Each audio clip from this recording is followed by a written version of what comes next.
en un contexto particular, y ese contexto particular es que vamos a tratar de describir, ¿sí? El enfoque es un enfoque institucionalista. Seguramente la explicación sea muy injusto con el institucionalismo porque es una teoría compleja, bastante compleja, que tiene sus orígenes con Veblen allá hace mucho tiempo. Así que vamos a dar una pequeña definición. Obviamente no es un tema que voy a agotar, sino que solamente voy a tomar algunos elementos como para usar la definición de instituciones, que me parece bastante interesante y que se ha sumado, más allá de las críticas que se le pueda hacer al enfoque, también hay mucho para criticarle.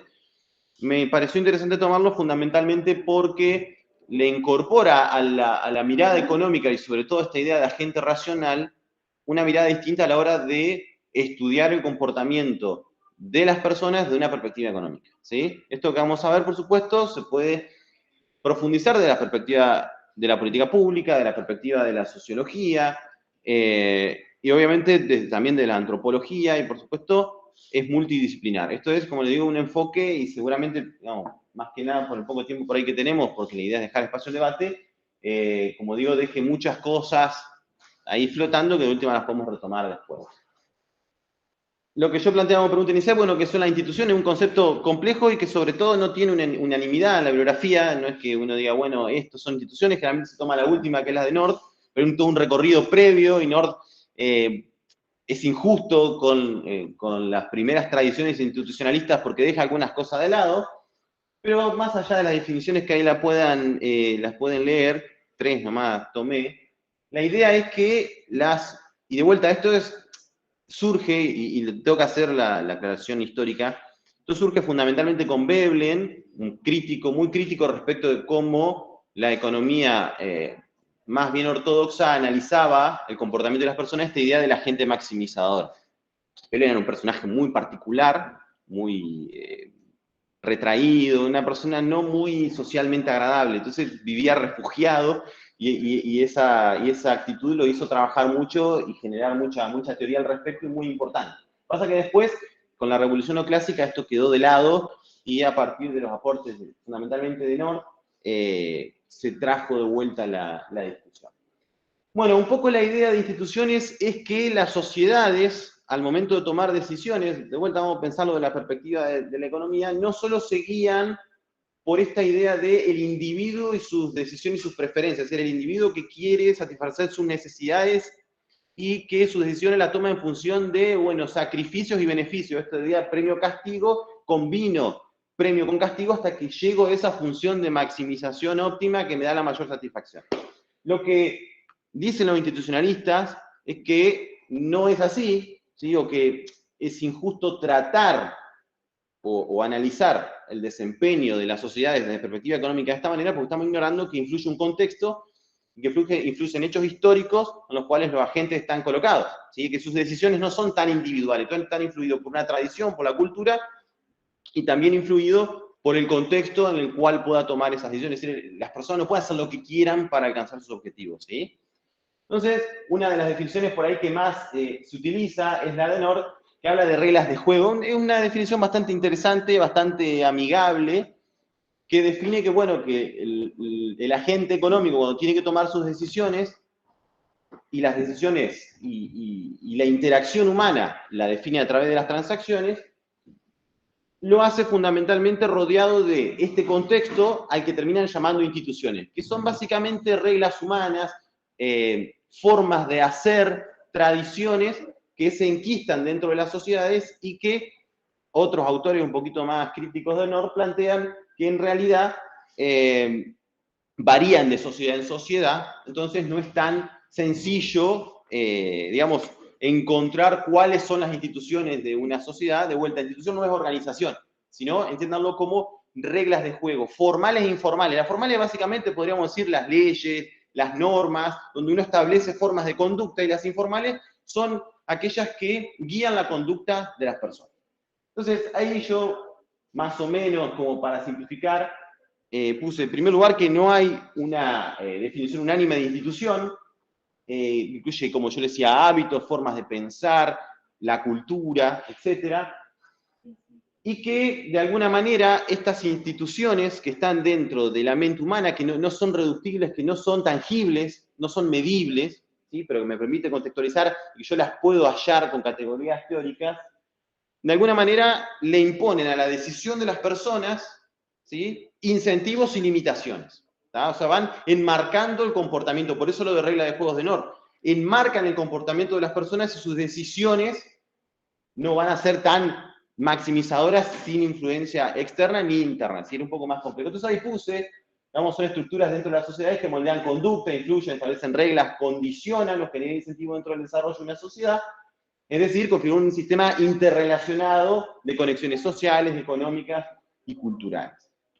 Entonces, la idea de que en las sociedades hay cosas, ¿sí?, que influyen y que yo no puedo imponer, por ejemplo, formas o normas de funcionamiento de otra sociedad, por ejemplo, sociedad europea, intentar implantarla en una sociedad y pensar de por qué esas formas de conducirse, hablando bien genérico, generan resultados positivos, si yo las trasplanto tal cual están en una comunidad, van a funcionar de la misma manera. ¿Por qué? Porque esa sociedad tiene sus propias instituciones y que esas instituciones cambian muy gradualmente y en el largo plazo. Entonces, como estamos hablando de inversiones chinas, estamos hablando de Argentina, y Argentina está dentro de América Latina, tiene rasgos comunes, es decir, bueno, desde una perspectiva económica, ¿cuáles son las características comunes de estas economías latinoamericanas que nos permiten encontrar una caracterización de decir, bueno, a ver, ¿en qué contexto económico o socioeconómico estas inversiones llegan? En primer lugar, quiero ser muy rápido con esto, en primer lugar, el tipo de inserción internacional, las economías latinoamericanas se insertan en la División Internacional del Trabajo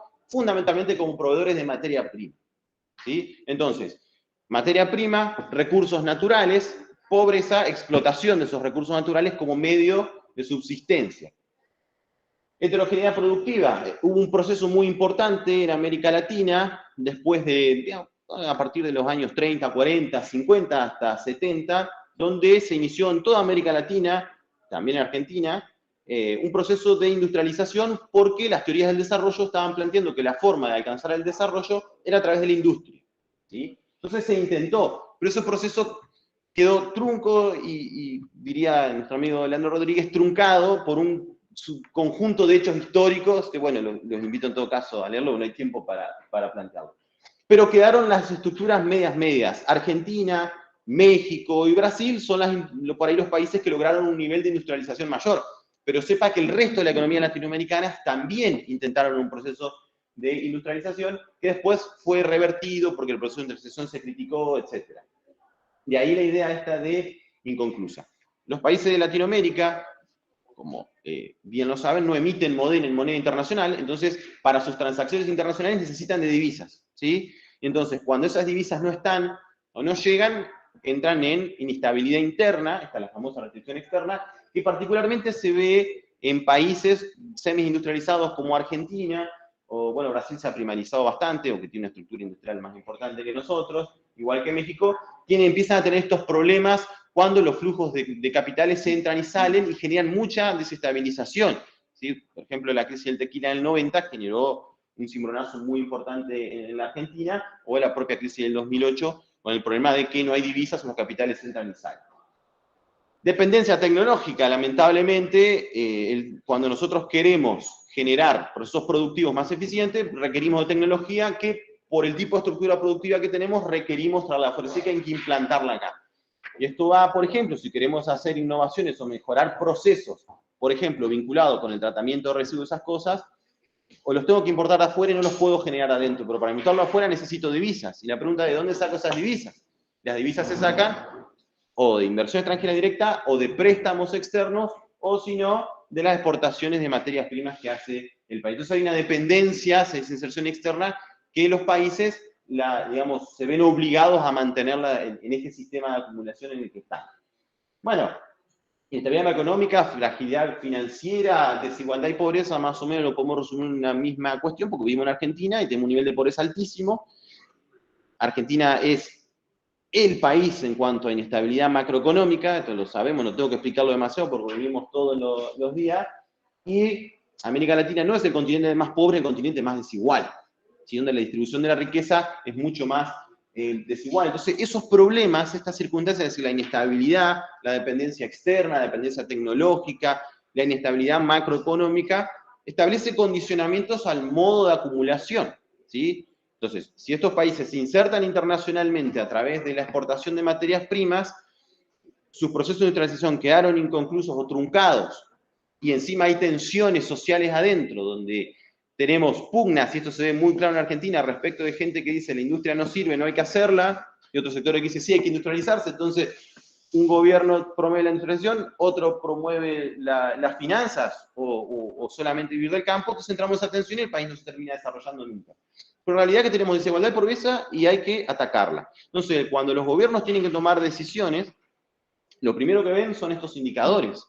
Entonces, al momento de decidir determinadas políticas o decidir determinadas inversiones, la pregunta es, bueno, ¿qué es lo que observan primero? ¿Qué es lo que ellos consideran urgente? Entonces, las decisiones de los gobiernos y las decisiones de los agentes económicos y la influencia que tienen las personas que están de la pobreza para abajo, están mirando más bien la necesidad urgente que tienen, que es comer, vestirse, vivir y desarrollarse.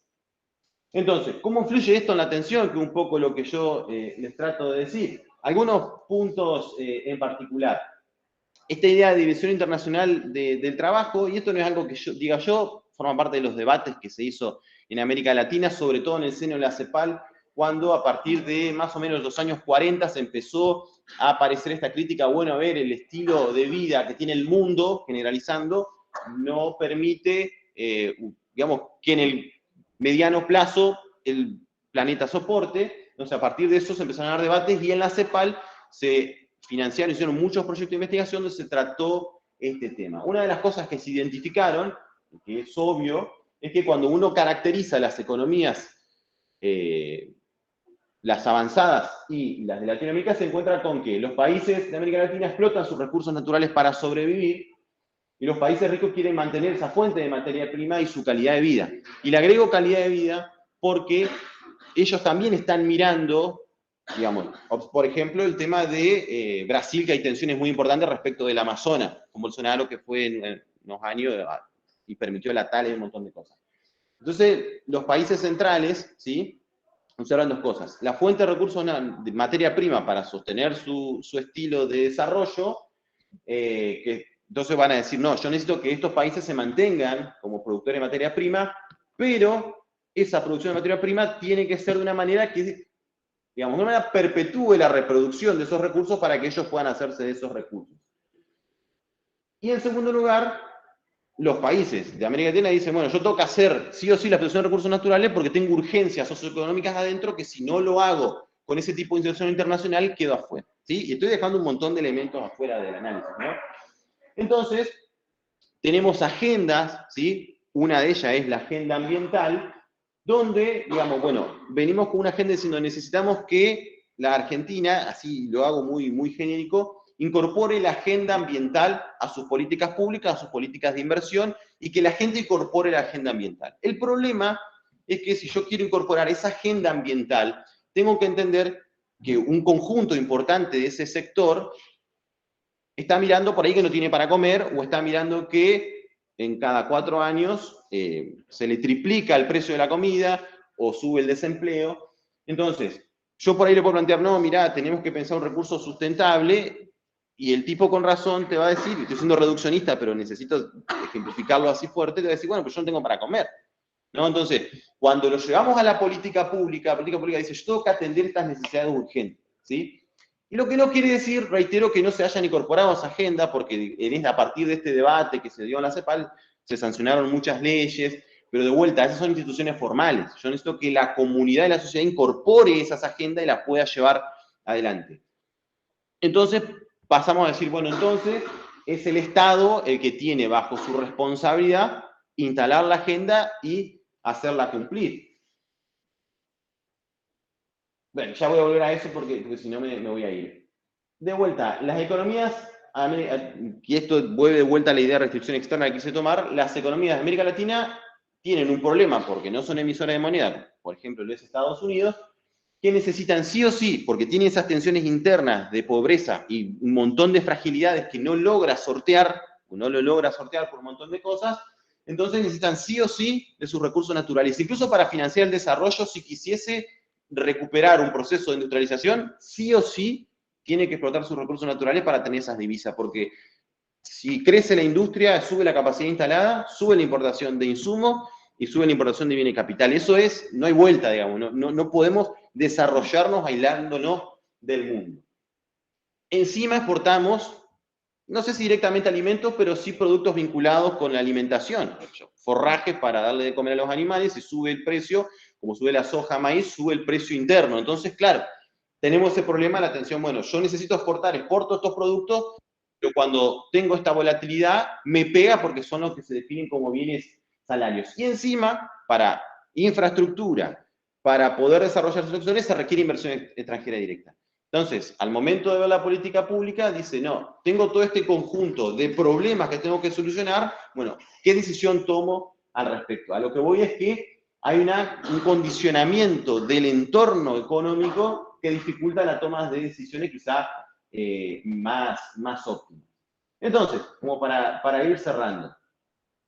En primer lugar, Argentina, y como lo mencioné hoy, no tiene estos consensos políticos básicos ni mínimos para establecer un consenso de desarrollo de ningún tipo, ni ambiental, ni con perspectiva ambiental, ni de otra, porque ni siquiera nos pusimos de acuerdo entre si vamos a fomentar la industria, vamos a fomentar los sectores estratégicos o vamos a vivir solamente de exportar. No hemos resuelto esa tensión en Argentina, no está ese consenso político. Sin ese consenso político es difícil establecer un sendero de largo plazo, que particularmente yo creo que es un sendero industrial, y que ese sendero industrial de vuelta lamentablemente requiere de que continuemos por un tiempo exportando recursos naturales. No hay otra salida, lamentablemente, porque hay que financiar ese proceso. Después podremos buscar otra estrategia, pero por lo pronto no. Entonces, si queremos tener un estilo de desarrollo sustentable, necesitamos los consensos políticos básicos que no están. Y lamentablemente, si tengo que ser pesimista respecto de, bueno, a ver, es posible que la sociedad en su conjunto incorpore una agenda ambiental fuerte, al estilo europeo, si se quiere. ¿Qué requiere? Bueno, primero requiere resolver sus problemas básicos, digamos, no podemos con una pobreza del 50%, realmente la gente no lo está pensando eso. Y entonces, para poder demandarle al sector político que, digamos, lleva adelante la agenda ambiental, eso tiene que emerger de la sociedad. Es lo que los institucionalistas llaman cambio institucional. Tiene que haber un cambio en las condiciones o en la percepción de los hechos que permita tomar una conciencia ambiental a nivel social y que esa surja de la propia sociedad y le exija al sector político llevar adelante la agenda con los instrumentos del Estado. ¿Cuál es un poco siendo pesimista y también un poco como para debatir esto, y son buena parte también de conclusiones de la década de los 80, han pasado desde esos debates de la CEPAL 30 años y todavía no tenemos un consenso. Entonces, lo que queda pensar, siendo fatalista de vuelta, es que para que, digamos, el cambio institucional va a ocurrir, pero lamentablemente puede llegar a ocurrir por el caso, por ejemplo, de que se nos deshiele todo el sur.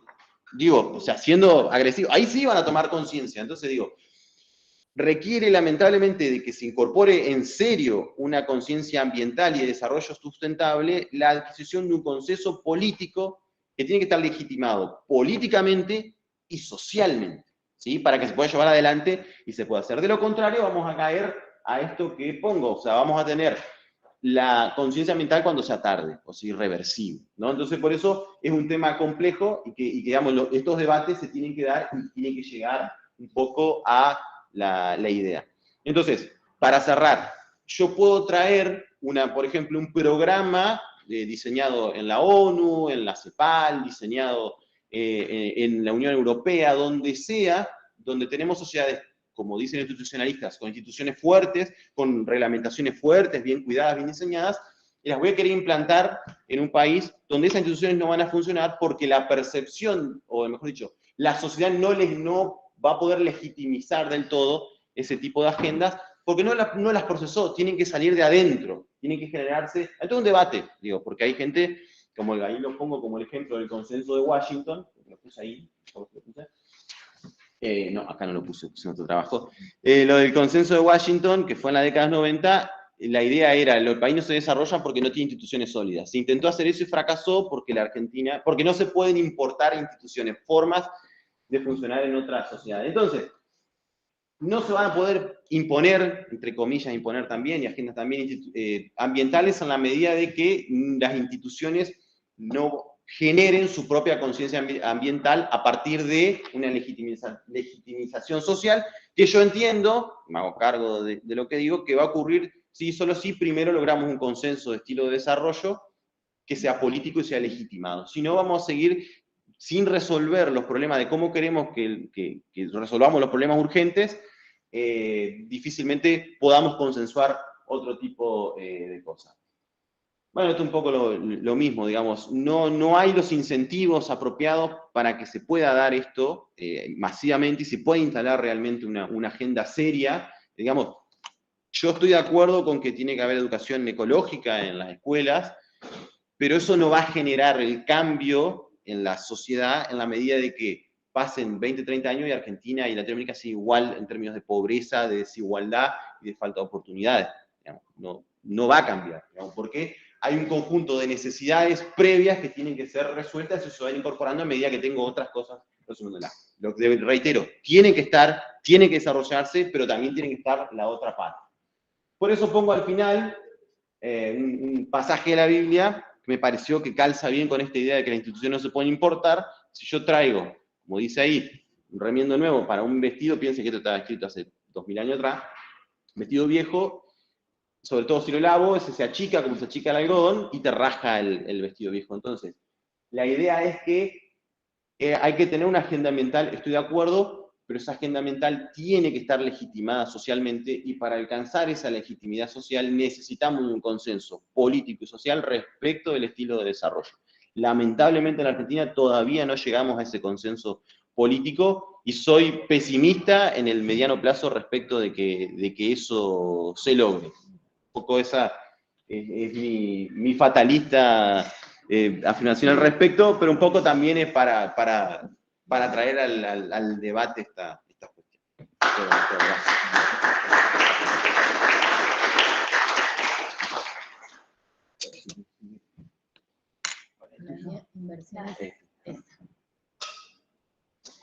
Bueno, buenas tardes a todos.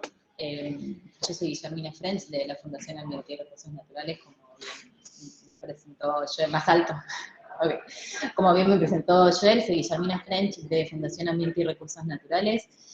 Desde la Fundación venimos estudiando el tema de los proyectos e inversiones chinas desde que vinieron con el proyecto de las hidroeléctricas en el río de Santa Cruz, que quieren instalar 2 hidroeléctricas. De hecho ya el proyecto está en curso, digamos, y bueno, tiene varias falencias desde los estudios de impacto ambiental, estudios técnicos, avasallamientos en varios derechos de las comunidades, como de las comunidades indígenas, sobre los patrimonio cultural.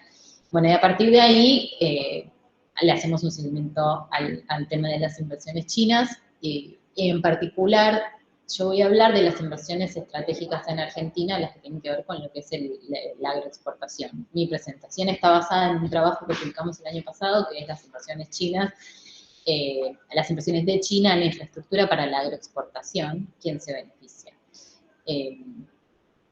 Lo que acaba de explicar Claudio me sirve bastante de contexto para que, como tener una idea de, igual todos sabemos, ¿no?, de cómo es Argentina y la situación de Argentina, y en ese contexto viene China a invertir. Nosotros lo que pudimos ver, analizando distintos proyectos e inversiones, es que inicialmente ellos se dedicaron a invertir en el complejo agroexportador, empezando por lo que sería la etapa primaria, para ser bien técnicos en lo que es desde la compra de tierras hasta la producción misma agropecuaria, y después se fueron trasladando en la cadena para terminar invirtiendo en lo que es comercialización y distribución, y después las inversiones pasaron a lo que es el sector infraestructura. Infraestructura que es con un perfil muy marcado de lo que es la salida de las exportaciones. Lo que buscan es facilitar esas salidas y reducir los costos para poder a realizar estas exportaciones.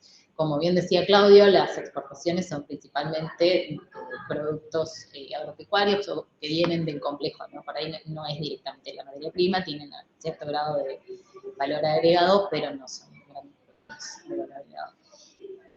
Y más allá del caso de las represas, también a nivel regional ya hay varias experiencias que muestran que estos tipos de proyectos, o los proyectos que viene a invertir China, que también en la mayoría de los casos los financia, tienen esta falta de transparencia, falta de acceso a la información, hay un deficiente respeto por lo que es el derecho al ambiente o el derecho de las comunidades y los derechos civiles.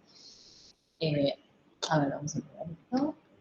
Así que bueno, acá poniendo un poco de contexto, Claudio me parece que explicó bastante bien la situación de Argentina. Yo puse dos frases, que es esta dificultad para acceder al financiamiento, que es históricamente necesario, y Argentina también lo ve como una oportunidad para aumentar las exportaciones, aumentar las divisas, todo esto que venía ya mostrando Claudio. Por el otro lado está China, que en los últimos años mostró un crecimiento económico muy importante, lo que hizo que aumente el consumo de la población, aumente el ingreso de la población, aumente el consumo de su población, crezca su economía, y en función de esto ellos empiezan a salir más al mundo. Tienen también como que se abren al mundo occidental, ¿no? Que antes estaban más cerrados. Y ahí es donde desarrollan el Go Out Policy o Going Out Policy, como le dicen, que es justamente esta política que tiene China para fomentar a sus empresas a que salgan a buscar, a hacer negocios, digamos, en el mercado internacional, ese es un lugar en el mercado internacional. De esta forma también ellos iban a acceder y se facilitaban las materias primas que necesitan como una cuestión de soberanía alimentaria para asegurarse el consumo de ellos. Otra política o herramienta es la iniciativa de la Ruta de la Seda, que habrán oído hablar últimamente, que también la van a escuchar como un camino, o un cinturón, un camino, o The Belt and Road Initiative, las siglas BRIC también se ven mucho. Este es un proyecto de China de muchísimos siglos atrás, que lo que hacía era unir Asia con Europa, era una vía comercial. Ahora, esta iniciativa contemporánea, que la desarrolla Xi Jinping, le agrega la ruta marítima y se busca expandirse hacia Oceanía, hacia América y también hacia África. Argentina se adhirió a esta iniciativa en febrero, que el presidente hizo un viaje a China con una comitiva importante. Finalmente se oficializó esa adhesión, ese ingreso a Argentina a la iniciativa de la Ruta de la Seda, se oficializó en abril mediante un memorándum de entendimiento. Este memorándum de entendimiento lo que decía es que se iban a promover las inversiones en lo que es el capital productivo, se iban a promover inversiones en lo que es infraestructura, y todo esto para impulsar las exportaciones argentinas. También, bueno, fortalecer la cooperación y la conectividad. En marco de esta iniciativa se crea un grupo ad hoc donde se estima que hay proyectos, creo que en este caso son 10 proyectos, por casi 10.000 millones de dólares. Al margen de eso, también en el marco del diálogo estratégico para la cooperación y coordinación económica, que es también un mecanismo de vinculación bilateral con China, se están tratando proyectos por otros 14.000 millones de dólares. Ahí hay proyectos que ya están en Argentina, por ejemplo el caso de las represas o el ferrocarril de Gran Cargas, que yo ahora lo voy a mostrar como ejemplo, que acá son adendas por mayor financiamiento, pero también hay varios proyectos nuevos. Y otra cuestión característica de esto también, en febrero, además del modo de entendimiento por la iniciativa de la Ruta de la Seda, se firmaron varios otros acuerdos, mayoritariamente de cooperación en temas de investigación, en educación, en seguridad, y también se amplió el swap financiero. El swap es una forma de préstamo, de alguna manera. China extendió lo amplió a 3.000 millones de dólares más, y también está la posibilidad de que le otorgue sus derechos especiales de giro a la Argentina, que lo puede utilizar para el pago del FMI. Esta es una frase del el embajador chino en Argentina, que en el marco de la adhesión de Argentina en la Ruta de la Seda dice: es un hito en la historia de la relación bilateral, una novedad alentadora para la cooperación entre China y América Latina. Todo se enfoca en la facilitación del comercio y las inversiones para emprender la colaboración en las cadenas productivas, en agricultura, silvicultura, ganadería, pesca, y en cooperación con distintos tipos de energía. O sea, viene China a invertir en todo lo que es mercado o complejo agroexportador y también muy fuerte en energía. Para pintarnos una idea de este intercambio comercial que tiene Argentina con China, puse este gráfico, es un dato del INDEC. China es el segundo socio comercial más importante que tenemos como argentinos. Primero está Brasil, después China, después Estados Unidos. Pero ahí lo que pueden ver en la franja del medio más grande naranja es el déficit comercial que tenemos nosotros con China. Nosotros pagamos 7.000 millones de dólares, más de 7.000 millones de dólares más por lo que importamos de China que lo que ellos nos pagan a nosotros por lo que exportamos. Y esto es un agregado de último momento, perdón la desprolijidad, pero para mostrar un poco cómo es este intercambio. Las importaciones de China están formadas por maquinarias, químicos, metales, textil, automotores, entre otros, pero esto es mayoritariamente. Y las exportaciones de Argentina: oleaginosa, carne bovina, pescado, carne avícola, cebada, y el gris es otros. O sea, la mayoría son productos del complejo agroexportador que tienen mucho menor valor agregado que los productos que nosotros importamos de China. Bueno, acá también la característica de las exportaciones argentinas. Acá es un listado de las primeras inversiones, desde el 2010 de las inversiones de China, esto que les decía, que inicialmente invirtieron en el complejo agroexportador, empezando por la etapa primaria, compra de tierras, riego, después se fueron a lo que es insumos y servicios, y después también con la adquisición de grandes empresas comercializadoras. Está el caso de COFCO, que es una de las principales exportadoras de grano. Es una empresa estatal china que en Argentina compró, en el 2014 empezó a comprar a lo que son los grupos, que eran los grupos Midera y Noble, finalizó en el 2016 de comprar esos dos grupos, y de esa forma, desde ese momento, COFCO está entre los primeros 3 exportadores de granos de Argentina. Y de esa manera es el encargado de, por ejemplo, el 14% en el 2020. El 14% del volumen de las exportaciones estuvo en manos de COFCO. Exportan granos y oleaginosas, pero también tienen otros, se expanden un poco más en el complejo. Otra de las grandes empresas chinas que están en Argentina, en este caso como insumos, es Syngenta. Syngenta era de Suiza, China, 2 empresas estatales también chinas compraron Syngenta. Un poco lo que hace China con estos casos es busca romper la dependencia que tiene hacia las otras grandes multinacionales que suelen tener el dominio o el mercado de granos, o el mercado de lo que es el desarrollo de biotecnologías o insumos herbicidas, insecticidas. Y de esta manera ellos poder desarrollar y tener su propia autonomía. Un caso particular de Syngenta en Argentina es que estuvieron sentados en lo que se conoció justo antes de la pandemia, creo que fue la mesa del hambre. Syngenta en Argentina fabrica insumos, también tiene un poco de trabajo en lo que es la etapa de la distribución, pero ellos estuvieron sentados en la mesa del hambre con otras personalidades bastante particulares, o sea, había sindicatos y otros empresarios, pero también estaban Tinelli, Laura Lépez, bueno, Estela Carlotto, y ellos ahí proponían armar ciudades autosustentables con cooperativas que elaboren insumos. Eso es de la mesa del hambre, un dato muy de color. Otra de las, este es un caso, el caso de la hidrovía lo traigo porque una de las empresas que está interesada en conseguir la concesión de la hidrovía es SDC, es una empresa china. Probablemente ustedes conozcan mejor el caso de la hidrovía que yo, que está acá en Paraná y sobre el Paraná. Pero bueno, la hidrovía es la vía de salida de la mayoría de las exportaciones, no solo las agropecuarias, sino todas las exportaciones argentinas. En su momento, en los 90, cuando se dio la primera concesión, digamos, no, los estudios de impacto ambiental, esto es algo que también trabajó muy bien Cauce, fueron deficientes y también estuvieron bastante viciados. No hubo consulta temprana ni participación ciudadana, y esto provocó un poco que luego lo que es la biodiversidad del río, pero también los territorios, sufrieran graves impactos.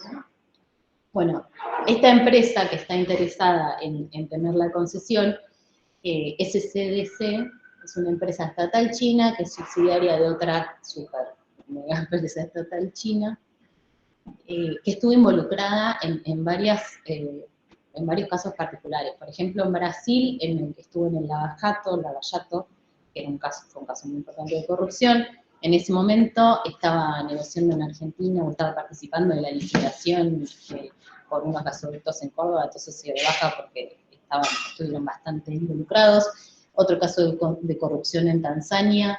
Después en Kenia, una de las subsidiarias de esta casa matriz le pagaba a los empleados locales 1/3 de lo que les pagaba a los empleados chinos. Otra de las características que se ven en distintos proyectos es que ellos se comprometen a contratar mano de obra local y finalmente traen mano de obra china. En este caso, los locales le pagaban solo 1/3 de lo que pagaban a la mano de obra china. Están en la lista negra de Estados Unidos por un problema geopolítico, una interpretación de Estados Unidos por unas prácticas de misiles en el bando meridional, entonces entraron en la lista negra, esto es que algunos sugerentes no pueden entrar a Estados Unidos. En Argentina, esta empresa, SDC, ya estuvo encargada del dragado del puerto de Mar del Plata. En esa oportunidad, cuando se terminó el trabajo, vieron que la tarea no había sido realizada de forma completa, no estaba el total, digamos, del dragado que tendría que haber hecho, no lo habían hecho, y pasaron ahí un precio, cobraron finalmente también, que era $18 unidad de dragado, que no sé bien cómo se dice técnicamente, mientras que en el caso de aguas del río de la Plata, aguas compartidas con Uruguay, habían pasado entre $2 y $3 por la misma tarea. En ese caso de las aguas del río de la Plata, también se habían comprometido a traer una máquina que iba a mover un volumen, el volumen necesario para realizar la tarea. Nunca llegó esa máquina, entonces el trabajo venía muy lento, así que tuvieron que sacarle la concesión. Acá puse como una línea histórica del devenir desde el 2020, cuando se terminó la última concesión, que inicialmente iban a ser, por decreto dijeron que iban a ser una administradora del Estado que se iba a ocupar de esto, que se iba a ocupar de la administración de la hidrovía, donde iban a participar todas las empresas, las provincias que están involucradas, que dan al río. Bueno, pasó de todo, esa empresa nunca salió a licitación, finalmente, recién hablábamos con Joel, la licitación corta cayó en marzo porque quedó un solo pliego, lo que genera también bastantes dudas de cómo se viene dando. Todavía estamos a la espera de estudios de impacto ambiental genuinos y también de una evaluación estratégica ambiental. Bueno, acá les pongo el caso de los ferrocarriles. En ese mapita lo que queremos mostrar es que es como el sentido de las vías de conexión donde invierte China, ¿no? Como que es todo de salida. Saben que por eso es una característica bastante de Argentina, ¿no? Que todas las rutas van al puerto para salir. Pero acá estos proyectos generalmente están impulsados por estas intenciones de invertir de China en estas. Son las vías de conexión internas, pero también externas, ¿no? Con el afuera. Es en el marco, estas últimas inversiones, en realidad es un plan del 2020, se dan en el marco de este plan de modernización de transporte ferroviario. En este plan, de todas formas, encontramos todas empresas, son distintos proyectos, pero son todas empresas chinas también que están involucradas. Está el Belgrano Cargas, el San Martín Cargas, también hay material rodante, y las empresas que están involucradas tienen situaciones en otros países bastante también controversiales. En Venezuela, la empresa CEMEC, que es la que tiene la licitación por el Belgrano Cargas, tenía que comparecer ante la Asamblea Nacional de Venezuela porque había presentado sobreprecios, nunca se presentó. En la realización de un acueducto también hubo varias deficiencias administrativas y de procedimientos, lo que demoró mucho la obra y también lo hizo mucho más caro. En el caso de CRCC, la empresa que está a cargo de la obra de las obras de San Martín Cargas, en Ecuador, en distintos proyectos mineros, en uno no hubo consulta libre previa informada, no hay estudios de impacto ambiental, hay en otro proyecto denuncias por maltratos y accidentes que eran evitables. Y también en otro caso, situaciones de violencia contra una comunidad local, el pueblo Shuar Antam, desde desalojos forzados con violencia y tiros y balas, hasta familias que se tuvieron que ir y niños que se quedaron sin casa y sin poder ir a la escuela. Este es el caso del acuerdo por las granjas porcinas, que se deben acordar. En el 2020, China sufre una peste porcina que los obliga a sacrificar más de 1 millón de animales. Entonces salen a buscar esta carne, que es una de las principales que ellos consumen. Argentina entra ahí, y se había firmado un acuerdo a nivel nacional para la instalación de estas megagranjas porcinas. Este acuerdo, al momento de firmarse el acuerdo, no había estudios de impacto ambiental sobre los lugares, en las regiones donde se hubiesen instalado, no se realizó la consulta temprana, no se realizó la consulta libre, previa informada en las comunidades, no hubo participación ciudadana, y era bastante controversial porque implicaba, eran muchísimas cabezas de animales que había que desarrollar, para eso se iba a necesitar muchísimos más granos, muchas más hectáreas, y todo eso implicaba un impacto ambiental desde muchísimos aspectos, desde utilización de agua potable, en zonas encima donde es bastante, hay que cuidar particularmente el agua, y por ejemplo también todo lo que es la limpieza de las granjas, esto también iba a provocar mayor expansión de las fronteras agropecuarias, era muy controversial. Y este caso, luego de la movilización de la sociedad civil, se frenó. Se agregaron cláusulas de estudios de impacto ambiental y de consultas, pero medio que se frenó. De todas formas, en Chaco se firmó un convenio del gobierno de Chaco con una empresa privada para desarrollar. Son 3 megagranjas, no eran de la dimensión que eran las megagranjas originales. Todavía no hay muchos más avances, pero en su momento una comunidad dijo que esas granjas a ellos los iba a perjudicar de forma notable y que tampoco habían sido consultados al momento. Bueno, para cerrar, siento que les explico la información.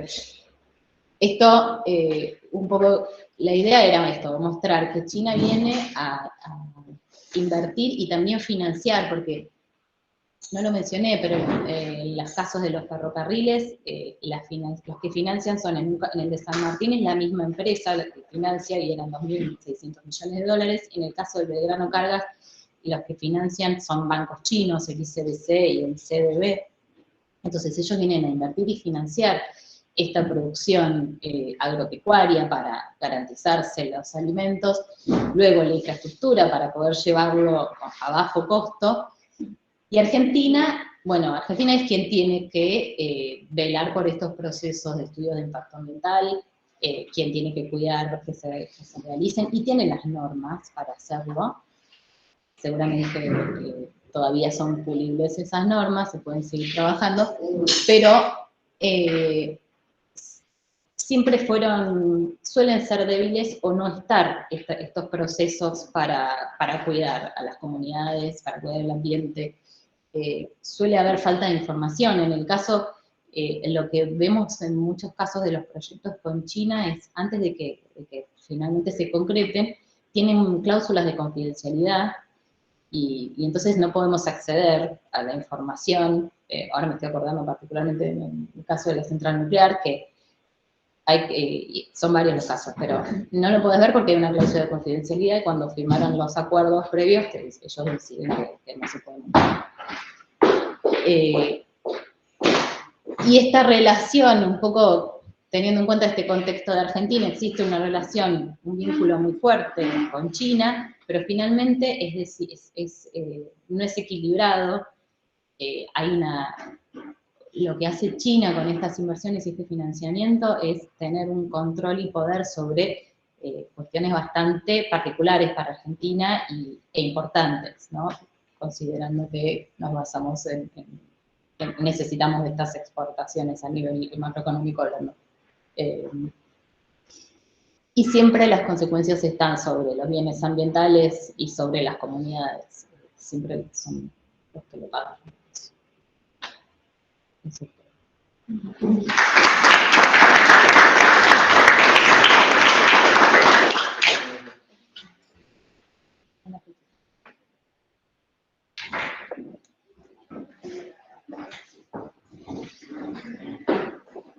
Buenas tardes a todos. Ahora voy a arrancar, yo soy Camila Boco, soy encargada de proyectos de la área de gobernabilidad global, Fundación por el Desarrollo de Políticas Sustentables en Córdoba, y ahora les invito a desplazarnos quizás un poco de la mirada más económica. Les voy a contar como un documento que hicimos, los voy a poner, para que puedan ver la portada, que habla sobre el acceso a la información en Argentina en materia de proyectos de infraestructura y energía con financiamiento chino. Entonces, básicamente, lo que quiero contar y comentar es justamente una experiencia bien práctica que está en un reporte, son 70 páginas, yo me voy a centrar a lo más acortado posible, cualquier cosa lo podemos conversar después. Pero antes de arrancar o de continuar, me gustaría como marcar un poquito cuál fue el alcance del reporte, considerando que justamente esto es una experiencia práctica, una que no pretendemos hacer recomendaciones generales, sino sí señalar como diferentes dificultades que encontramos y recomendaciones, pero no pretendemos generalizar, porque van a ver que el universo que usamos de fuentes es sumamente discrecional.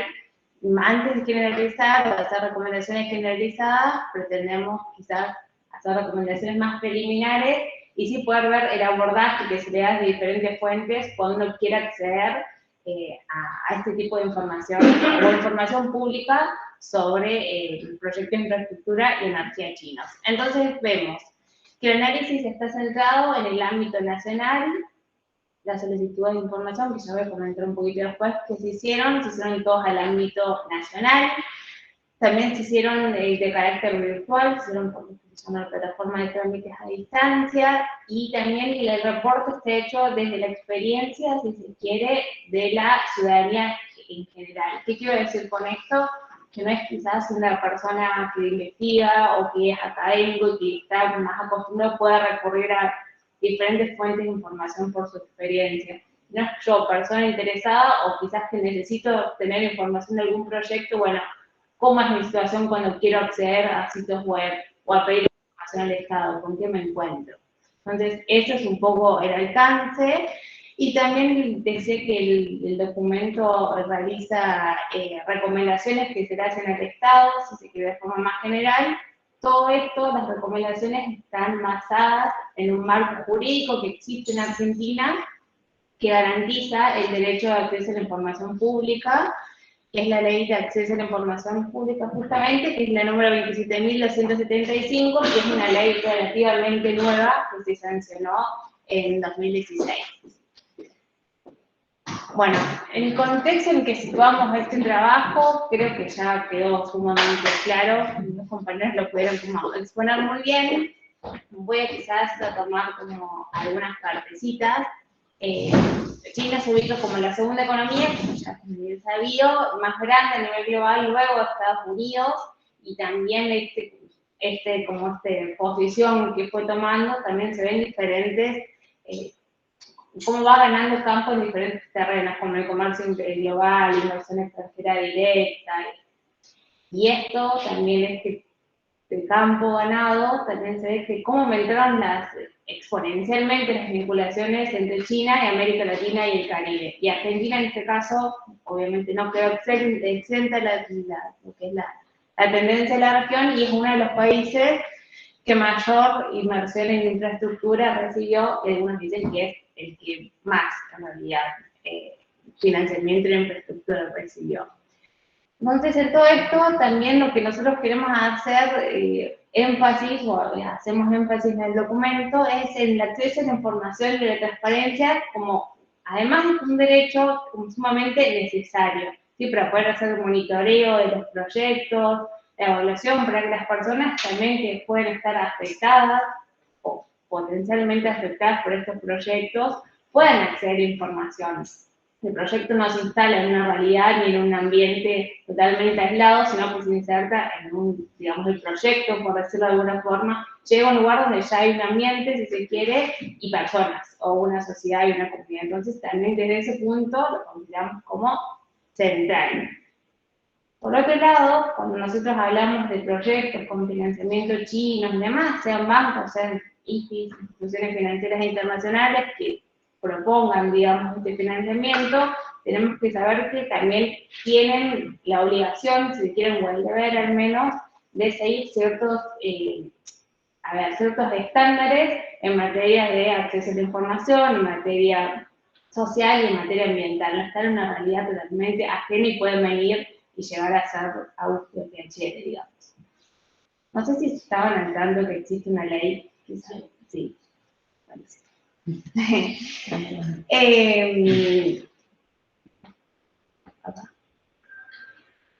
Les contaba que, bueno, me voy a ir pasar esta, que existe una ley justamente, no la voy a comentar mucho porque creo que ya está, pero esta ley lo que hace es justamente garantizar el acceso al derecho a la información por la ciudadanía.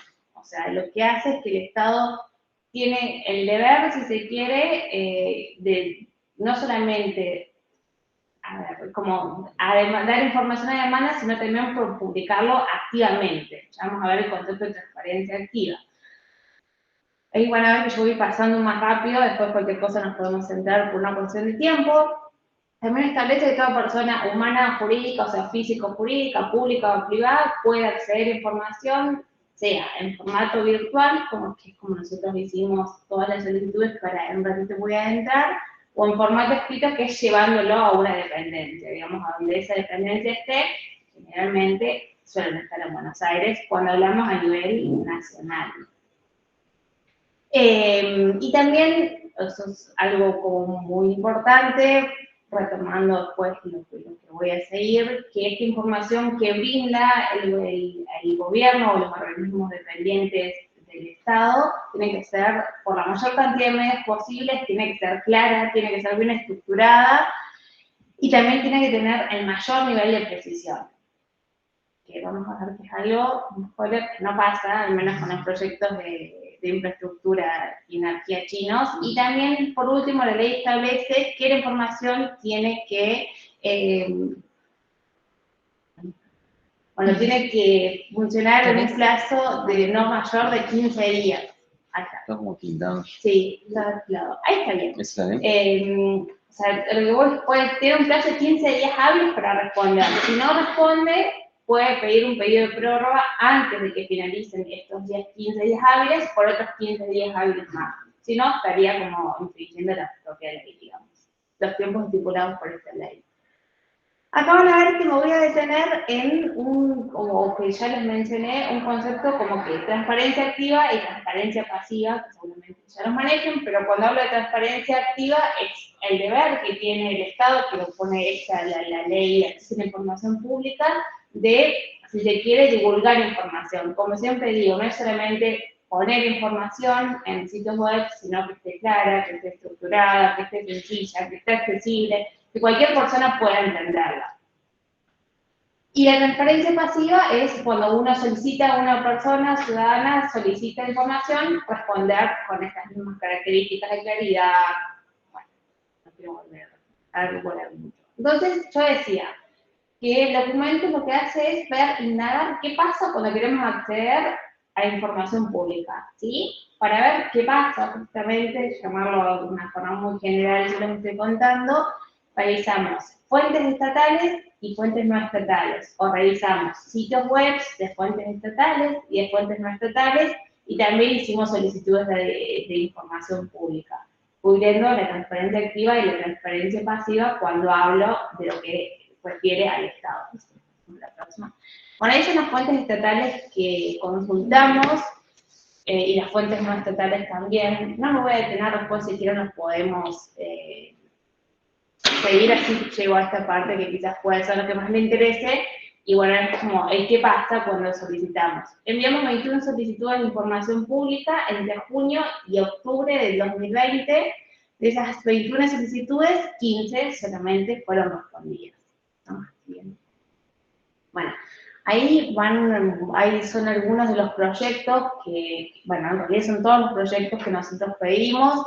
Van a ver que algunos casos, como mencionaban acá los compañeros también, no son proyectos de infraestructura y energía propiamente dichos, sino que en todas las solicitudes que hicimos, China se posiciona como un actor, sea como un actor, por ejemplo, financia en algunos casos, o también sea como un actor que impulsa, por ejemplo, el Banco Asiático de Inversión en Infraestructura, la iniciativa de la Franja y la Ruta, o sea, en todos aparece China como un actor. Y esto también, debido a la falta de información que teníamos, algunas solicitudes hicimos sospechando que podía ser que China esté financiando o esté impulsando algo, en algunas supuestamente no fue así, en otras sí fue así, pero justamente esto siempre es como la tendencia a tener que ir adivinando por la falta de información que hay todo el tiempo y medio sistemáticamente. Pasamos a la próxima. Entonces, ¿qué pasa cuando nosotros enviamos la solicitud de información? De 21 se respondieron 15. De esas, bueno, ahí ya podemos pasar a la próxima. El porcentaje ¿Pasó? no importa. Sí, pasó. Ahí están los plazos, está bien. Dijimos que de esas 21 se respondieron 15, o sea, quedó casi un 29% de solicitudes sin responder, lo cual nos parece un porcentaje alto también. En cuanto a los plazos de respuesta, yo les decía que la ley estipula 15 días, ¿sí? Hábiles para poder responder, más 15 días de prórroga en caso de que la solicite el organismo por motivos que tienen que estar detallados. Bueno, ahí vemos que solamente uno de los pedidos que hicimos de información fue respondido en el plazo estipulado por la ley, o sea que queda un 93% de solicitudes que no fueron respondidas por el plazo que estipula la ley. En algunos casos se hicieron pedidos de prórroga, pero después no llegó nunca la información. Por algunos casos se hicieron pedidos de prórroga fuera de donde se debería haber hecho el pedido de prórroga. Bueno, opciones por diferentes alternativas estuvieron el 93%, la próxima, fuera del periodo estipulado por ley. Entonces, ahora vemos, ¿respondieron o no respondieron? ¿Respondieron a tiempo, por decirlo de alguna manera, o no respondieron a tiempo? Ahora vemos también, si se quiere, cómo respondieron. Entonces, hay diferentes variables, hay toda una metodología que yo no comenté porque tiene tiempo, pero en el documento aparecen como muy claro. Pero también si vemos al grado de respuesta a lo solicitado o cómo respondieron, vemos que un 67%, o sea que son 10 solicitudes sobre 15 respondidas, responden parcialmente a los solicitados. Cuando digo parcialmente me refiero, o no responden todas las preguntas, o responden de manera muy escueta, que es lo que suele pasar, demasiado escueta. Después también vemos que solo 4 se responden específicamente a los solicitados, a lo que preguntamos nosotros, ¿no? Por mediante estas solicitudes de acceso a la información. Y una directamente no responde a lo solicitado. Ni cerca, llamémoslo, a decirlo. Entonces, después, y eso ya otra que vimos, no es solamente, bueno, se responden al tiempo y también el grado, sino más allá, o cómo responden, es la calidad de la información que se da. Porque si volvemos a la ley, tenemos que, la ley estipula que tiene que ser información clara, precisa, que se pueda entender en formatos abiertos, no como solamente respondo y con eso está bien. La ley exige más o el estándar es más alto. Entonces, si bien una metodología que nosotros usamos cuando hicimos la investigación no arrojó que los resultados fueron totalmente malos, sí vuelvo a antes, son respuestas sumamente escuetas, incompletas, que están muchísimo que desear. Pasamos a la próxima. Y en esto también de lo escaso, lo corto, vemos que el nivel de tecnicidad de las respuestas, o sea, va variando entre alto, medio y bajo, pero hay dos respuestas que si quieren suben como el promedio, que son técnicas en el sentido de que se menciona información accesible, digamos, y también se remiten documentos más específicos, digamos, que quizás no estén al acceso de cualquier persona, pero se remiten, digamos, hay una respuesta más clara y después se remiten diferentes documentos, ¿sí? Que son de consulta, que pueden o no servir, pero siempre los deberían remitir estos documentos, por ejemplo, estudios de impacto ambiental, ¿no? Casi nunca se hace, pero bueno, en el caso de que ocurra eso también deberían enviar estos documentos en formatos, por ejemplo, un PDF o algo como bastante accesible. Vamos a ver. Voy muy rápido, cualquier cosa me avisan. Entonces ahora ya para ir cerrando un poquito y haciéndolo muy brevemente, ¿qué pasa cuando esta información está disponible en sitios web estatales u oficiales que provengan del gobierno? Vemos que revisamos, o sea, transparencia pasiva, revisamos nosotros qué publicaban algunos sitios web, cómo lo publicaban, transparencia activa, perdón, y transparencia pasiva hicimos solicitudes de acceso a la información. Con respecto a transparencia activa, algunos hallazgos que hicimos, que fue como casi una constante en todos los casos, es la dificultad para acceder a información certera de los proyectos. Muchas veces, o casi siempre, está poco precisa y detallada, o quizás si está publicada, está dispersa y desorganizada. No hay ningún lugar donde uno diga, bueno, puedo remitirme a ver proyectos de financiamiento con desarrollo internacional, sea China o sea otro lugar, ¿no? Es decir, bueno, acá hay como un portal, si se quiere, que es la recomendación que terminamos haciendo en ese documento, uno puede consultar la información, porque a veces no solamente está dispersa y desorganizada y es poco clara, sino que incluso es contradictoria muchas veces. Entonces se hace muy difícil poder acceder a la información certera y fiable, y estoy hablando de sitios web estatales.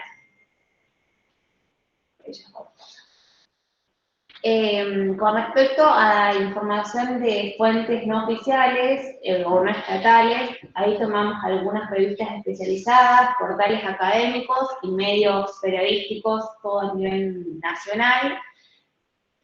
Vemos, como les decía antes, que esto fue una muestra más discrecional todavía que las fuentes estatales, no sé qué leer.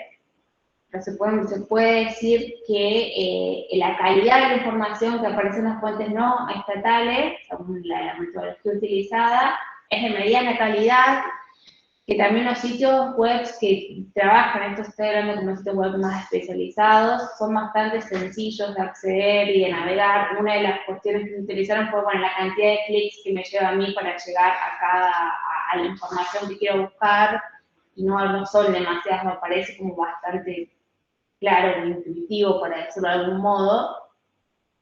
Es entendible y bastante fiable la información de fuentes no estatales.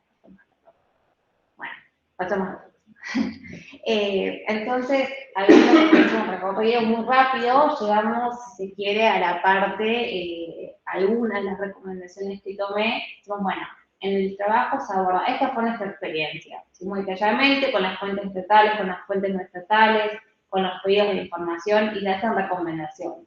Las recomendaciones están, si se quiere, se mencionan dificultades o lecciones aprendidas que están dirigidas a lo que es el gobierno, porque el gobierno es el que tiene el deber, si se quiere, de poder facilitar y otorgar esta información con todas las características que venía dando.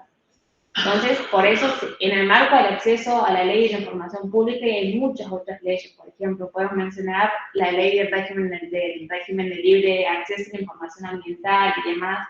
Hay mucha normativa interna también que resguarda, digamos, capaz en cierto aspecto, pero que se tiene que garantizar el acceso a la información. Y también tenemos normativa internacional a la que Argentina adhirió, que se tiene que garantizar ese derecho. Por ejemplo, bueno, también sigo con la ambiental, pero la acuerdo de Escazú, ¿no? O sea, Argentina al nivel, o sea, el derecho a acceso a la información mediante diferentes estados tiene un nivel como supranacional, tiene jerarquía constitucional de derecho. Sin embargo, muchas veces parece que más que un derecho es como una aspiración ciudadana poder llegar a esta información cuando no debería ser así.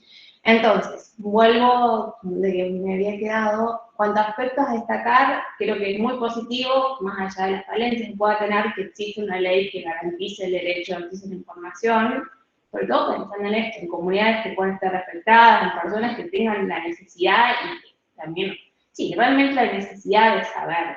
Llegan proyectos, estamos hablando de proyectos pequeños, o sea, acá estamos hablando de proyectos de infraestructura y energía, megaproyectos, quizás como el estereotipo que tenemos en proyectos con financiamiento chino.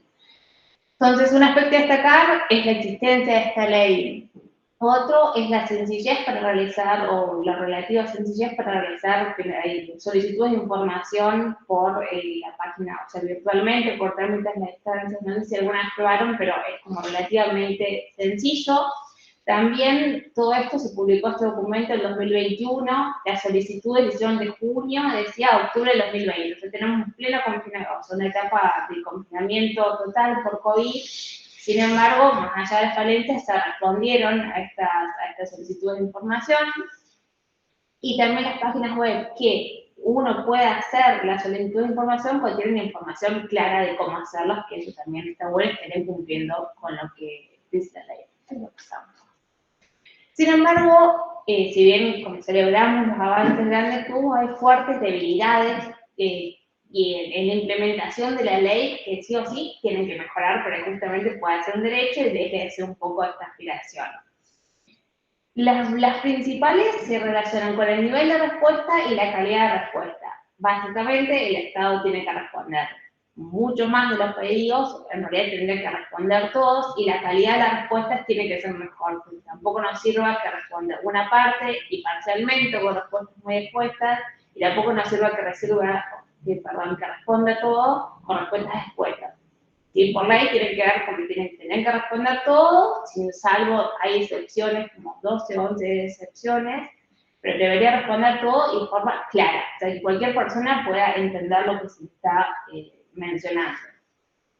Y después también otro tiene que ver con el formato de las respuestas, con los archivos embebidos, o los archivos embebidos que no les contaba, pero muchas de las respuestas dicen, bueno, envío la información, vos tenés que descargar un PDF y sobre ese PDF hay lo que se llama un archivo embebido, no sé si ustedes saben, de repente es como un clip que aparece a la izquierda, uno tiene que apretar y se descarga otro archivo. Entonces todo esto quizás una persona, no sé, como nosotros, vos tenés como más cancha, por decirlo, del formato virtual y demás, pero hay muchas personas que no pueden, o quizás no saben ni cómo manejar un Adobe como para tener que, pues, o sea, hacer tantos pasos. Entonces, eso también, mejorar la accesibilidad de la información es un paso, son cosas que se pueden hacer de manera muchísimo más fácil de acceder.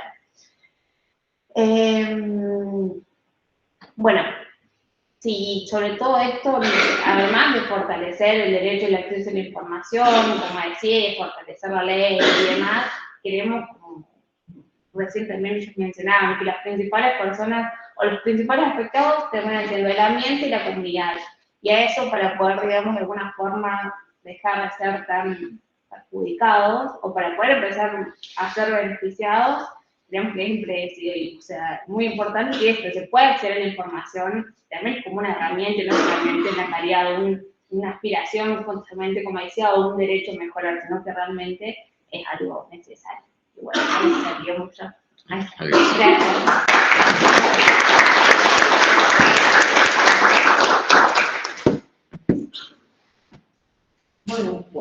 Bueno, muchas gracias por las presentaciones.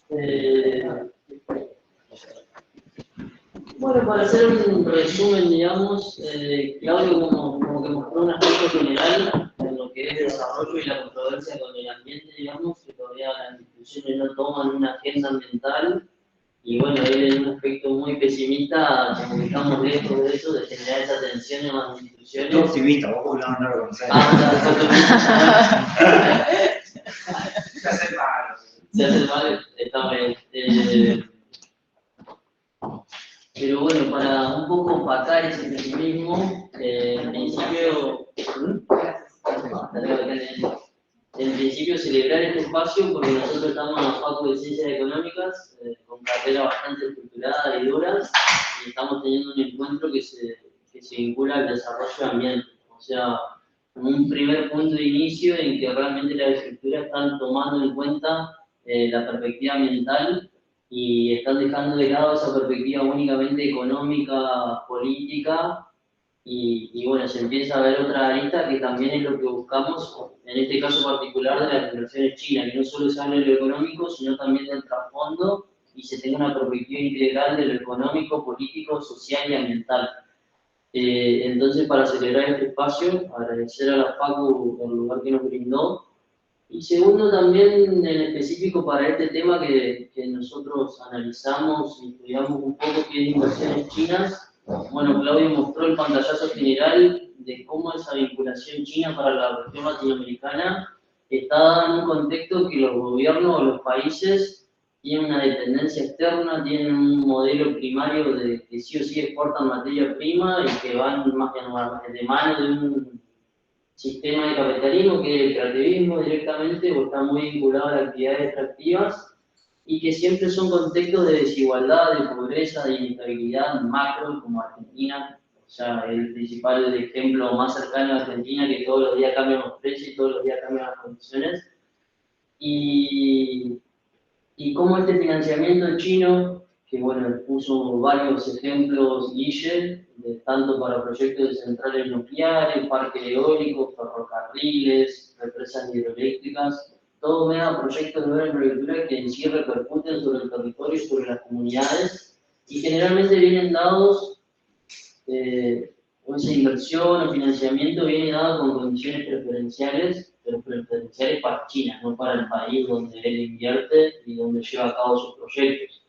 Estas condiciones preferenciales, simplificándola, bueno, no poder acceder a todos los documentos del préstamo, cláusula de confidencialidad.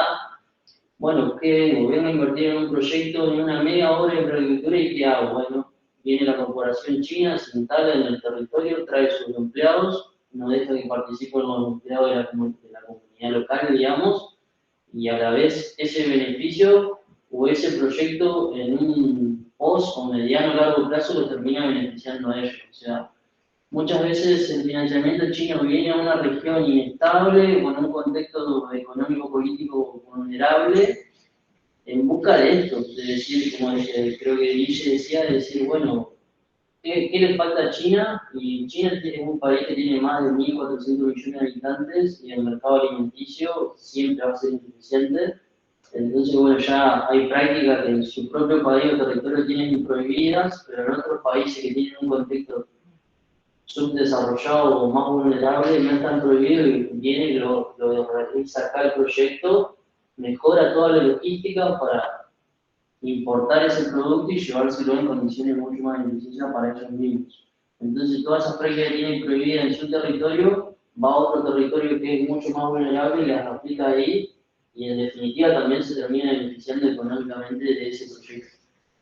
Y luego Cami hacía el análisis de decir, bueno, en todos estos proyectos, ¿qué derechos, qué posicionamiento tiene la ciudadanía o la sociedad civil? Y existen de ellos que nos respaldan, y nosotros lo que trabajamos, nuestra organización es lo que trabaja como eje principal es la democracia ambiental, que se basa en 3 pilares. Uno es el acceso a la información pública ambiental, el segundo es la participación ciudadana y el tercero, al que nunca queremos llegar, es el acceso a la justicia.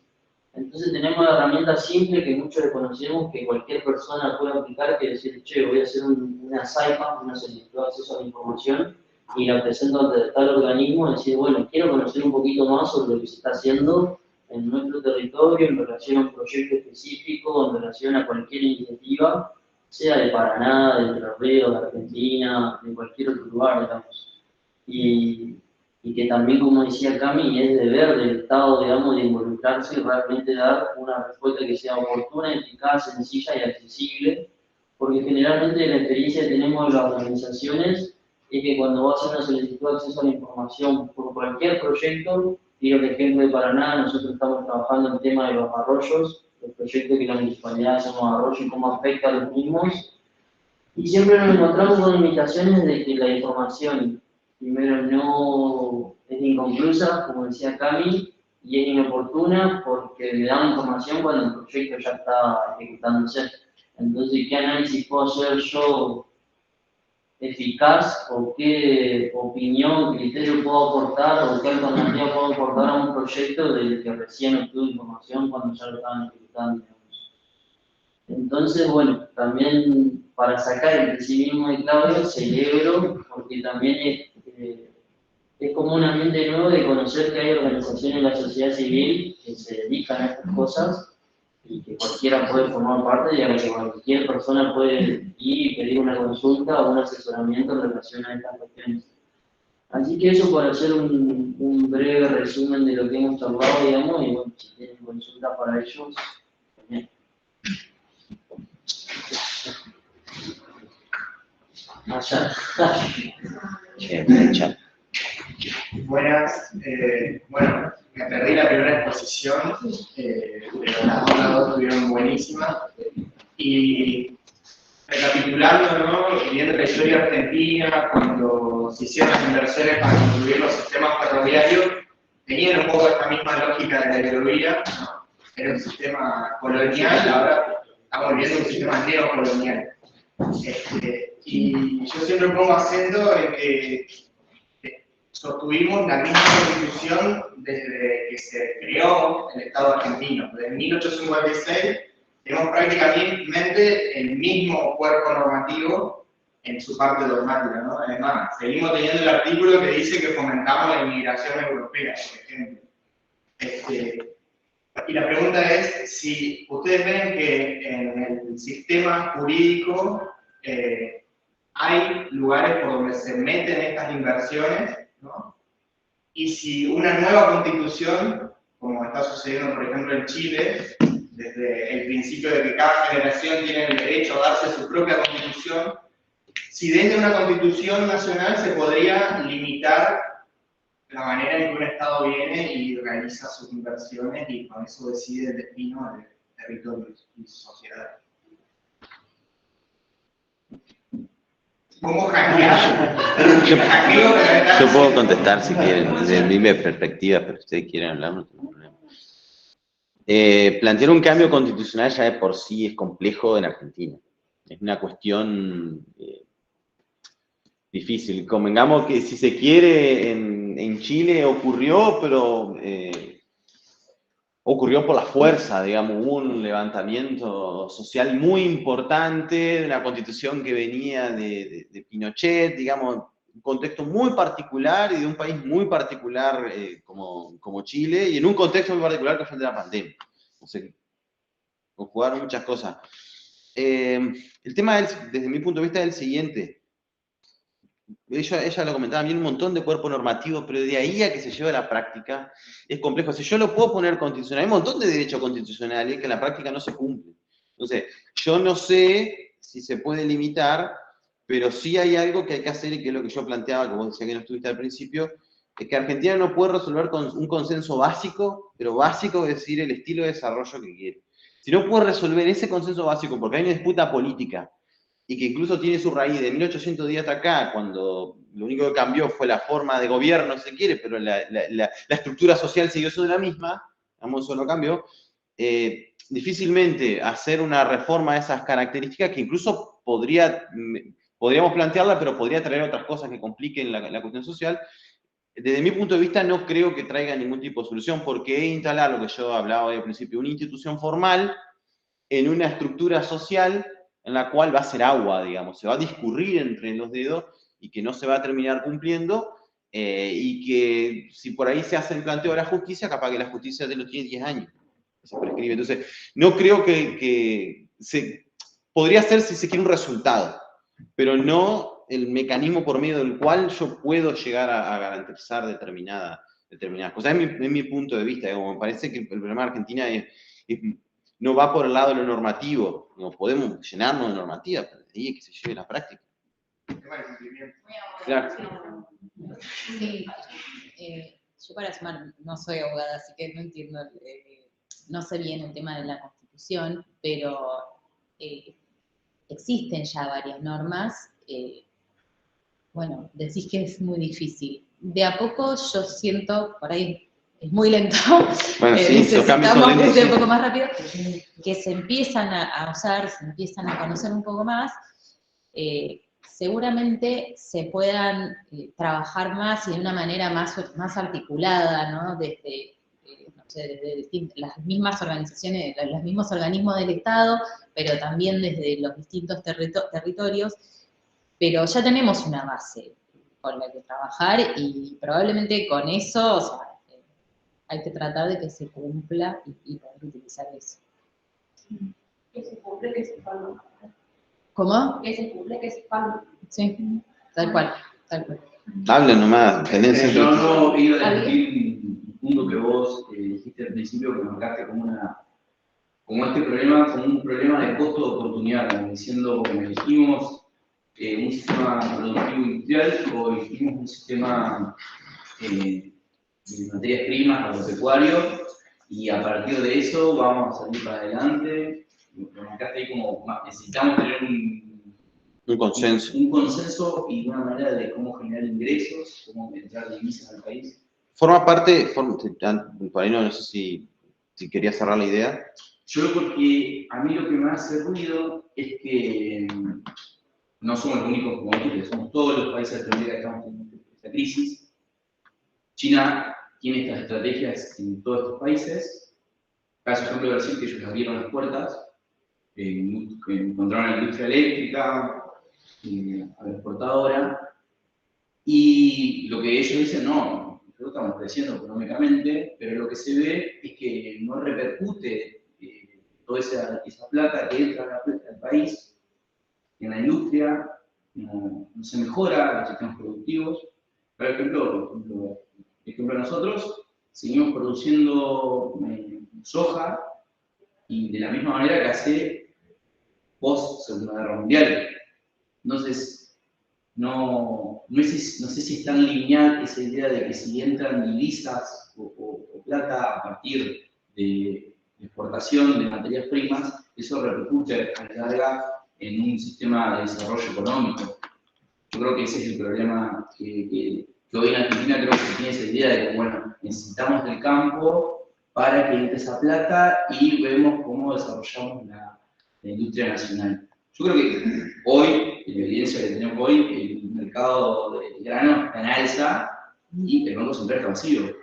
Y tenemos un problema enorme de divisas, pero las grandes industrias agroexportadoras. Sí, estoy totalmente de acuerdo con lo que decís. Quizá no se interpretó del todo bien lo que yo dije. Lo que yo dije es que eso lo necesitamos. O sea, necesitar los dólares, necesitar las divisas, y el modo hoy es ese. Eso no hay posibilidad de pensar un país estable sin divisa. O sea, después los mecanismos de apropiación es otra historia. Pero vos no podés pensar que un país se desarrolle y de vuelta, crecimiento económico y desarrollo económico son dos cosas totalmente distintas. El desarrollo absorbe el concepto de crecimiento, no es lo mismo. Yo puedo tener crecimiento económico y no desarrollarme, es decir, si querés, desde la perspectiva de Amartya Sen, no tener ampliación de derechos ni de libertades, no necesariamente se desarrolla una estructura productiva que demande mano de obra y genere tecnología para reducir la dependencia tecnológica, y que a su vez tenga capacidad de inserción internacional y que limite importaciones. O sea, vos podés crecer y no tener todo eso. Ahora bien, vos para poder tener todo eso necesitas divisa, es decir, es condición necesaria pero no suficiente. ¿Da? Vos no podés pensar un estilo de desarrollo que genere cambio en tu estructura social, y eso que hablamos de perspectiva económica, porque Argentina tiene otro problema que es social y que es la puja distributiva, que ya excede lo económico totalmente, porque insisto, el problema argentino es político. Tenemos nuestros problemas económicos, pero si no resolvemos el conflicto político, no vamos a resolver eso. Entonces, de vuelta, yo no dije que con el ingreso de los dólares, la Argentina se va a desarrollar y se va a terminar todos los problemas. Lo que yo dije es, sin el ingreso de los dólares, hay que olvidarse. No hay forma de financiar ningún proceso de desarrollo económico, y menos de desarrollo sustentable, porque de vuelta, yo dentro del desarrollo económico incorporo esta idea que tiene que ser sustentable, no es a cualquier costo. Eso me parece que no está en discusión, pero de vuelta, en todo caso habrá que regular los mecanismos de apropiación de esas divisas, habrá que regular los mecanismos de apropiación de las comunidades de ese desarrollo económico, pero tenemos instituciones tan débiles que se hace extremadamente difícil, y encima de todo eso, esas instituciones débiles, algo que emerge es el conflicto político que tiene Argentina irresuelto, y que yo no veo que haya un mecanismo de resolución en el corto plazo. Es terrible lo que yo digo, o sea, no me gusta decirlo, pero digamos, es un conflicto que se viene dando desde los orígenes de la la Argentina, incluso cuando fue el proceso de industrialización más fuerte de la Argentina, que fue durante la primera etapa de la ICE y la segunda, había gente que estaba absolutamente en contra de ese proceso. Uno es el abuelo de uno que fue presidente provisorio por un día, Pinedo. Digamos, es así, uno busca los apellidos, son todos los mismos. Entonces, reitero para cerrar esa idea, no dije que la solución son la inversión extranjera directa ni la entrada de dólares. Sí dije que es necesario que ingresen dólares, discutamos los mecanismos de apropiación, pero no va a haber un desarrollo posible sin las divisas porque no producimos todo. Y no hay forma, no hay, lamentablemente no hay otra, por lo menos en este esquema de funcionamiento global, no hay otra. Y no hay posibilidad de cambiar el esquema, eso está fuera totalmente de nuestro poder. Te veo inquieto, Mati. Te toca a vos. Yo aporto un dato nada más. Ayer hubo una charla que vino el director de agroecología de Eduardo Serrat, en Cerrito, y dijo un dato de que todas las exportaciones globales de carne y lácteos de Argentina igualaban a las importaciones de fertilizantes y agroquímicos. O sea, todo lo que exportamos en carne y lácteos está equiparado a lo que importamos en fertilizantes. Es la dependencia tecnológica. Y eso que la Revolución Verde se hizo acá. Yo tengo dos preguntas. Una es, primero quería agradecer, eso, porque me parece muy bueno que esto se dé dentro de la facultad y agradezco que vengan a escuchar esto, que se metan estos temas en la facu. Y la pregunta es, ¿cuál fue el proyecto que no tuvo respuesta? ¿Y qué pasa con las evaluaciones estratégicas ambientales? Si es una buena alternativa, si tiene peso jurídico para pedirlas, que lo que entiendo es que son anteriores a la ejecución de un proyecto. Si estas inversiones vienen con ganas, ya se están dando, ¿qué pasa con las evaluaciones? Sobre las evaluaciones estratégicas, no son puntualmente sobre proyectos, digamos, privados, digamos, sobre un proyecto puntual, sino sobre un plan. Por eso, en el caso de la hidrovía, ¿no? Donde por ahí debería haber una política de Estado, ahí es donde es fundamental el tema de la evaluación ambiental estratégica. Es una herramienta también. Por las dudas, capaz que nosotros lo usamos sin el término hidrovía, pero no sé si todos conocen lo que es la hidrovía y demás. Nosotros, bueno, acá estamos acostumbrados a sentarnos en el Parque Urquiza a tomar mate y ver el río y ver que pasa un buque, una barcaza llevando contenedores y demás. Es que ese río Paraná tiene un canal y ese canal navegable sería la hidrovía, digamos, la ruta por donde circulan todos los buques. Nosotros estamos justo a mitad en el Paraná medio y eso baja hasta la cuenca del Plata, donde ya hay un calado mayor, un calado de la profundidad que tiene el canal navegable. Acá solamente vamos a ver barcazas remolcadoras en realidad remolcadores de barcazas, digamos, con containers y demás. En Rosario ya vamos a ver buques de 300 metros de largo por 50 metros de ancho, o sea, de 3 cuadras y media cuadra de ancho. Y es una de las problemáticas también de que nadie lo tiene visible eso y es algo tan común de sentarnos a tomar mate y mirar cómo pasa el barquito. Y que en Argentina es uno de los principales medios de transporte, digamos, de todos los productos agropecuarios, todos los productos primarios, o sea, granos, madera, químicos, minerales, etc. El 80% de las exportaciones agropecuarias salen por la hidrovía y el 75% de las exportaciones generales de Argentina. Y el negocio que recibe, ¿no? Y en sí, por la hidrovía ingresan al país el 60% de las divisas que tiene la economía argentina. Y es algo que es simple de ver, pero que no todos conocen. Y también creo que volviendo a esa pregunta, decir por qué todavía no nos desarrollamos, porque sinceramente vienen muchos actores externos a invertir o a financiarte acá, que después se llevan ese mismo beneficio para sus países. Porque en la hidrovía tenemos el conglomerado complejo agroexportador más grande del mundo, que es Rosario, que tiene 30 terminales portuarias, 25 o 26 son privadas y son de todas estas grandes empresas que son internacionales y de otros países. Entonces, ¿por qué traemos China a análisis? Porque lo venimos estudiando, pero también porque uno de los actores ella decía la segunda economía más grande del mundo, pero en este momento debe ser la primera ya, como pasa raspando. Viene, invierte en tu país, viene, invierte en tu país, pero esa inversión en tu país es para mejorar esa cadena logística de ellos mismos, para extraer los productos que se llevan a su mercado, a su economía. Y no solamente que hacen eso, sino que ese beneficio económico que ingresa a una empresa que está en otro país se va para allá, ¿no? Entonces también vale un poco decir cuál es el papel del Estado en controlar eso, en realmente meter un límite y decir, bueno, hasta cuándo nos vamos a dejar saquear, entre comillas, y hasta cuándo vamos a dejar hacer todas estas cosas en el territorio. Y son las perspectivas que hay que poner en debate, digamos, para ver si realmente mejoramos o no, en generalidad, como sociedad, como país, como todo.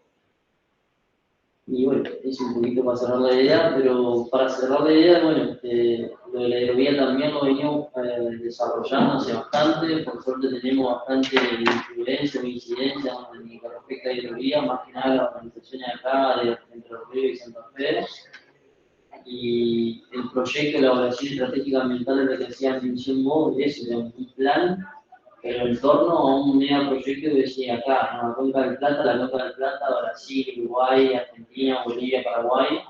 Tenemos la hidrovía, porque no es solo del tramo argentino, sino que llega hasta Brasil. Cuando se instaura este megaproyecto, realmente se hizo una evaluación estratégica ambiental de decir, che, ¿realmente nos vamos a beneficiar todos o solo un sector? Y ahí va la evaluación estratégica ambiental de decir, realmente qué impacto tiene en toda la cuenca y no solo a quienes beneficia de quienes. Por lo de los proyectos, Sí. ¿no? Y respondiendo a la primera pregunta, ¿cuál no respondieron? ¿Cuál no pidieron información? Ok, bueno, fueron ahí yo les hice, bueno, no sé si se llegan a ver muy bien, pero los que están en color rojo, que es las represas hidroeléctricas de Serramik, el polo energético Zárate, la rehabilitación y renovación del ferrocarril San Martín, la modernización y equipamiento del Belgrano Cargas, la planta hidroeléctrica Chubío de Neuquén y el parque eólico Cerro Arauco. En La Rioja, esos 6 pedidos fueron los que no se dieron información. Son los que aparecen en color rojo. Ahora ya que estoy, les explico un poquito la tabla rápidamente. Hay 2 que, bueno, acá los veo en color lila, hay una impresión más en rosa, que es el dragado del río Salado y el hidroeléctrico Portezuelo del Viento en Mendoza. Esos fueron como muy buenas respuestas. Fueron como muy técnicos, donde se anexaron diferentes informes que se fueron haciendo y demás. Y ahí en verde, en verde es solo la única solicitud que fue respondida en tiempo y forma, o al menos sobre todo en tiempo, que se tiene el plazo estipulado por la ley. Y el parque eólico de Gastelchubut, que yo lo veo, bueno, ahí no se ve directamente, pero está en un gris muy suave, respondieron, pero respondieron básicamente lo que estaban, o sea, no respondieron a lo que les preguntaban. Ese era un pantallazo. Respondieron como para decir que cumplían. Sí. No, pero si son pedidos de información que tenemos todo cada pedido, o sea, algunos que les interese pueden escribirnos o pueden escribirme. Es camila.boco@fundec.org. Y si los podemos pasar. Está todo sistematizado, muy listo todo.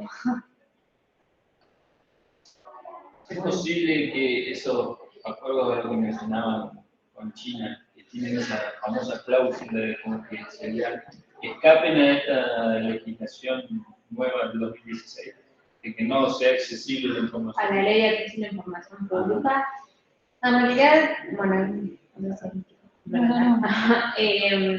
No, seríamos desahogar también, pero esto lo sé porque, por ejemplo, para poner un poco más de contexto, nosotros hace muy poco hicimos una solicitud de información sobre la cuarta central nuclear y pedimos el contrato y según el contrato, obviamente fue denegado porque había como cláusulas que no podían ser como informadas de ¿qué pasa? En la ley de acceso a la información pública, no me acuerdo en qué artículo, establece que cuando hay información que no puede ser parcialmente, o se contiene pedacitos, por llamarlo de alguna forma, partes que no pueden ser reveladas, tienen que usar un sistema de tachas. Básicamente no permite eso. Bueno, eso es lo que establece la ley. No sé si se puede escapar, para mí, más allá de lo que establezca la ley, nosotros ahora estamos pensando en un reclamo y demás, lo veo difícil, porque es acceder otra vez a la información, y sobre todo cuando son contratos y esta magnitud de información. Pero hay algunas, también la ley, yo no dije, establece excepciones, por ejemplo, no sé, como si, compromete al Banco Central o si se firmó con inconfidencialidad de las partes. Son dos excepciones más o menos que pone la ley, que pueden ser una interpretación quizás bastante amplia. Yo tengo la última consulta para cerrar, porque ya tengo que seguir hablando en la sala.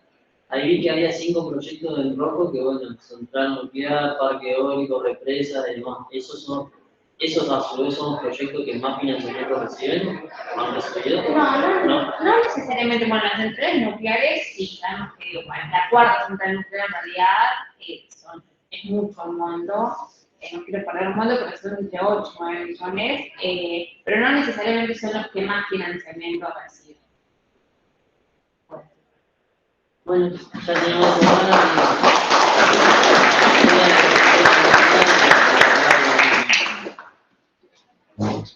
Gracias. No, Gracias. no, no,